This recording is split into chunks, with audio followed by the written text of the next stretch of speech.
Welcome back. Thank you for staying with us. The Executive Director of the St. Lucia Employers Federation, Joseph Alexander, is taking the government of St. Lucia to task concerning some of the recent foreign investments that the administration has undertaken. Alexander sat down with our cameras and said that although the country is in need of foreign investment, open dialogue needs to happen before plans are set in motion. Solange Alfred reports. An increase in criminal activity in St. Lucia has left many questioning the root cause of the dilemma. Executive Director of the St. Lucia Employers Federation, Joseph Alexander, believes that there is a direct correlation between the high rate of unemployment and the swell in criminal elements on island. Alexander explains that to tackle the issue of crime in the nation, the government of St. Lucia needs to increase foreign investment. The key thing is we've got to bring down this unemployment rate in St. Lucia. Although the unemployment rate went down, it's now about 20%. What is stubbornly problematic is the youth unemployment rate, which it moved from 40% to 38%. I mean, this is problem, right? When 38% of the youth are unemployed, you know the problems that we're facing, and it's been proven that there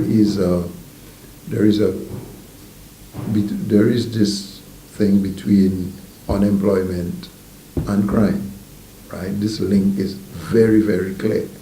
So we at the Federation have always espoused this, that we've got to bring this unemployment down, and I wished and hope and pray that the government, that those investments can come on stream. Alexander went on to express that although foreign investments would greatly assist in bringing down the levels of unemployment and, by extension, the level of crime, the government of St. Lucia must be discerning in choosing the right types of investment. In St. Lucia, we've got to learn that the whole concept of dialogue, right? You can't just do something without dialogue and consultation. And sadly, we've seen examples over the years, and it's not only this government, the last administration. Most of those administrations will just decide this is good for the country and let's do it. And this is not the way to go. This is a modern generation. This is a different kettle of fish. So I would urge consultation at all levels before we agree to any of those investments. Some of the government's recent foreign investments include the Desert Star Holding project in Vieux and the luxury hotel Fairmount at Sunset Bay. Reporting for Hot 7 News, I am Solange Alfred. The St. Lucia National Trust is gearing up for its annual general meeting next week and is anxious to address the numerous issues the Trust has faced since their last meeting in 2017. They are also sending out an invitation to all St. Lucians to attend with hopes of boosting their membership numbers. Rochelle Gonzalez reports. The St. Lucia National Trust is revving to go with their upcoming annual general meeting, which is scheduled for Saturday, November 24th. Coretta Crooks Charles, who is the Trust's Communications and Advocacy Officer, said they are hoping for a large attendance of especially non-members, and so they are dedicating 1 hour to host registration and a mini exhibition. She said they are hoping for a large turnout. We are expecting to have our patron on hand to open the meeting. And Mr. Eve Rayner, our consultant, will be on hand to discuss our strategic planning review. So we're really hoping that not only members will show up, but we always say this, National Trust membership meetings as well as its AGM is open to the entire St. Lucia, because we believe that conservation issues concern us all. And so I'm really making an appeal to our members and prospective members and persons who really have no idea about what the Trust stands for to come on out on Saturday, November 24th from 1 p.m. for the exhibition and then 2 p.m. for the meeting, just to learn for yourself and then make a decision to join us in our conservation efforts. Crooks Charles said on the agenda for the day, are some of the most pressing issues which the Trust has had to face over the past year. Some of the topics will look at things raised since November 2017 up to November 2018, and some of these issues include the demolition of the Castries prison.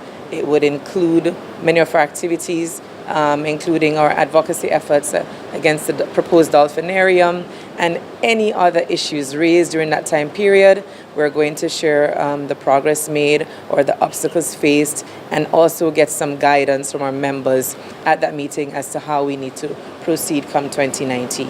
The event will be held at the Finance Administrative Center in Point Seraphin, Castries. Crooks Charles said free transportation will be available for persons from Vieux-Fort and Soufriere who wish to attend. Said persons are asked to call 452-5005 to make travel arrangements. Reporting for Hot 7 News, I am Rochelle Gonzalez. The former NEMO director has gone red in the cheeks with flattery after a social media meme calling for her reinstatement at the organization has gone viral. 4.5 years after she left NEMO, a social media meme has thrust Dawn French back into the spotlight as it relates to NEMO. The meme, created by social media commentator Kezia Aurelien, shows the popular photo of Michelle Obama during the hashtag Bring Back Our Girls campaign, but instead the writing has been replaced by hashtag Bring Back Dawn French. The meme quickly began to make the rounds on social media, with people commenting about the consistency that French brought to the post. French says while she is flattered that St. Lucians still remember her work, she says each individual brings their own approach to the post and people need to work with the present director of NEMO. It's a different style of management. I'm all up in, look at what happened with the books. I'm all up in, you give me the lemon and I'll make the lemonade, and I'll take the rind and make marmalade, and I'll really take the seeds and plant it. I'll really stretch it. People are different, and St. Lucians need to understand that. You cannot expect the present director, NEMO, to function the way the past director, NEMO. I did not function the way Timothy functioned, who was the director before me. But also you have the fact that I was there for 20 years. I was deputy for 5, and I was director for 15. That is a long legacy. There are people who have grown up and don't know anybody else in the post. NEMO has had to fulfill its mandate over the past 4.5 years without the input of Dawn French. She declined to comment on the quality of work that the organization has been doing. Her time has been spent contributing to regional disaster preparedness efforts. I really don't comment on what happens at NEMO. I don't even go to NEMO. But I have indicated to the director, if she needs me, I'm available. Since I have left, I have been deployed into other countries under the CDMA umbrella. So I haven't exactly left disaster management. I'm just not active the way I was in the public domain. People remember me and I'm flattered.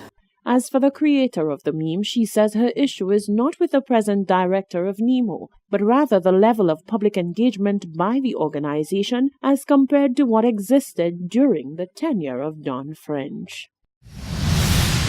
United and Strong is talking inclusive after a major international underwear brand was forced to issue an apology for a statement made snubbing transgender and plus-size women. Bennett Charles says discrimination trumps branding rights. Rochelle Gonzalez reports. Days after the chief marketing officer of L Brands, the parent company of Victoria's Secret, was made to issue an apology for comments he made in an interview with Vogue about transgender models, a local advocacy organization is chiming in, saying the masses need to get with the times. Ed Razik made the controversial comments when asked if the lingerie brand was experiencing a shift in desire from what audiences wanted to see during the annual Victoria's Secret fashion show. Razik said he didn't think transgender models should walk the runway because the show is a fantasy. In response, Communications and Advocacy Officer of United and Strong, Bennett Charles, called the statement unfortunate for numerous reasons. It's always sad when, again, sometimes, and it's a very difficult thing where you have a brand that has a right to decide, first of all, who they have portraying their products. And that is the right to do that. But it's also when you're openly discriminating that and understanding that the wide percent of people who actually use the product has Victoria's Secret actually explored the people who use the product at the end of the day? And are we saying that it's only women who maybe weigh 110 pounds are the one using the products, or men? And so it is sad when a branded name, a very large, and did you know that we actually used to create Victoria's Secret in St. Lucia? There was a Victoria's Secret factory in St. Lucia. So it is very sad when such a big branded product can actually discriminate, first of all, of who they use. Charles went on to say the archaic way of thinking by many people needs to evolve. The world is changing a lot. A lot of companies are now understanding that highlighting women as slim, thin lips, small butt is really and truly not the way to go anymore. We have women range in various sizes. That's the beauty of diversity. That's the beauty of women, and that's the beauty of human sexuality. So it is very sad. We do hope that they don't feel the backlash, but I suspect that they will, and that they revisit the policy and understand that big brand companies like, a lot of companies are now shifting and understanding that diversity is what makes a product sell, not just saying we're going to cater to this. But when you openly make a statement like this, it's really a blow to your business, and they may feel, in the end, the backlash from that. The last Victoria's Secret fashion show took place on the 8th of November. Reporting for Hot 7 News, I am Rochelle Gonzalez. This is the Hot 7 Nightly News. We'll be right back.